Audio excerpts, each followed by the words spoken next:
Hey, it's Jay, and I'm here today with the Pride Flag book tag.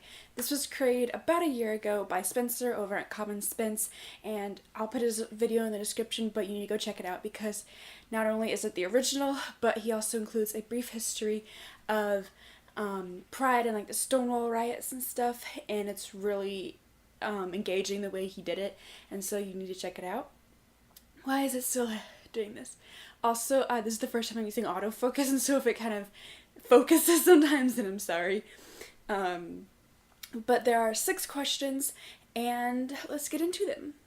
So there's a question for each color of the pride flag, and the first one is red, or is life, a book with a protagonist that's totally proud of who they are, someone who gives you life.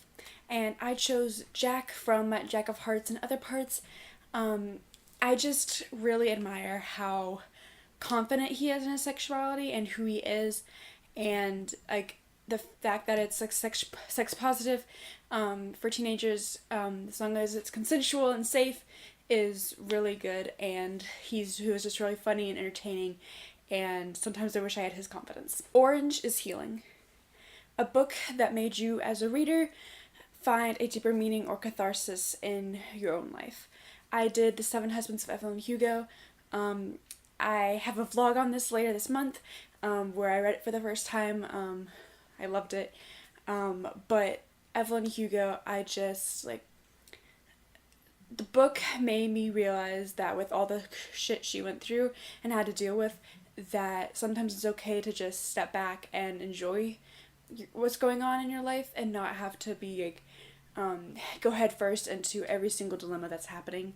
And it's just, I think it was a great book about acceptance and loving who you are. Yellow is sunshine, a book that fills you with so much joy it could brighten even your darkest day. It's basically all the Rick Riordan books for me, but specifically the Heroes of Olympus and Trials of Apollo series, because this is when the first time I read this book, or anything by Rick Riordan, I was 14. It was summer before 9th grade.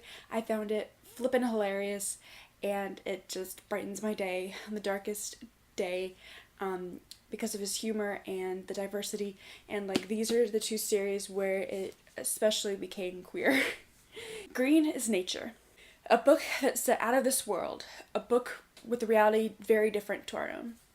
I chose The Last 8.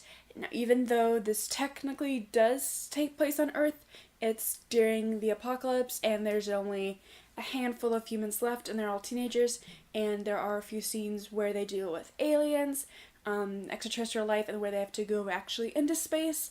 And I believe there's going to be a sequel where they're more in space. Don't hold me to that, I'm not 100% sure. But I thought that would count enough because I haven't read really any queer books that are not on Earth, because I haven't read a lot of queer fantasy books yet. I have several, but I need to read them. Blue is peace, a book where a character finds peace in a difficult truth. I chose Some Girls Bind. This is about a girl named Jamie who was dealing with learning that, Alicia, what are you doing? With learning that she is, gender queer, I believe it was. And so she's kind of coming to the terms with the fact that she doesn't really identify with male or female, and so she starts binding, and after she accepts that, internally accepts that, she has to traverse with her family and her friends accepting that. And it was written in like poetry form, poetry prose, and poetry prose, whatever. And it was very short, and I loved it. It was 5 stars. Purple is spirit, a book that deals with LGBTQ plus themes and religion. Now, a lot of people have chosen this book, Autobiography by Christina Lauren, and I would too, because it's the only one with religion I've actually read, but I'm trying to have different options, and so I thought of The Miseducation of Cameron Post and Boy Erased. Boy Erased is nonfiction, it's a memoir, and both of them were turned into movies, and I watched part of the movies. I didn't finish Miseducation because I closed the tab and I lost the place I was in it. And then I had to stop watching Boy Erased because there was a really intense scene. But all three of these deal with being queer, specifically being gay slash bisexual, and dealing with the church. So for the 6 people I'm tagging, I'm going to put all their channels down in the description. Just go make sure to check that out. I'm tagging 6 people. I've got Brody from It to Brody, Sarah, Kate, Kevs, Mason from the GD256, the cat's walking right under me right now, and G from Studying GG. That's all I've got for today. Make sure to check out the channels listed down below and Spencer's original video, and I will see you in tomorrow's video. Thanks for watching.